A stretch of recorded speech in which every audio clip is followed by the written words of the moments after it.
ঈদ মানে আনন্দ, ঈদ মানে খুশি।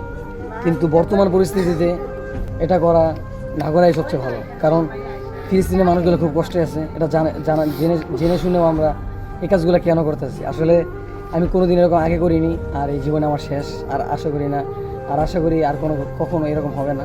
তো মূলত আমার এই করার উদ্দেশ্য হচ্ছে এই যে ঘুরাঘেরা আছে, ওদের একটু আনন্দ দেওয়া। আমাদের এই সময়টা পার হয়ে গেছে, আর চাইলেও ওই সময় চাইতে পারবো না। ওদের সময়টা আছে, একটু আনন্দ পাক, একটু খুশি হোক। যখন বড় হয়ে যাবো, ওরা এই সময়টা পাইবো না, আর নিতে পারবো না। তো ওদের উদ্দেশ্যেই আমাদের এই ফানুস উড়ানো। আর এই ফানুস আমি এবং আমার বন্ধু রিয়াদ বানাইছি, অনেক কষ্ট করছে। এই ফানুসের জন্য আমরা সবার কাছ থেকে টাকা নিছি, চান্দা নিছি, যেন সবাই খুশিটা অনুভব করতে পারে। তো ফাইনালি এখন আগুন দিব, চলো।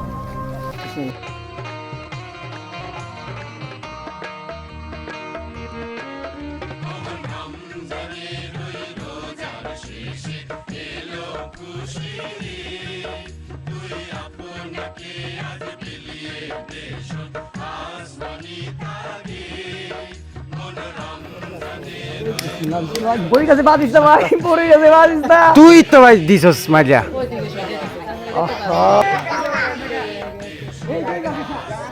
ভাই বাদিস না ভাই, না ভাই।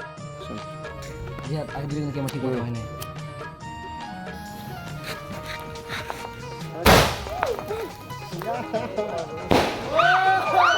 এটা সুন্দর হয়েছে সবচেয়ে।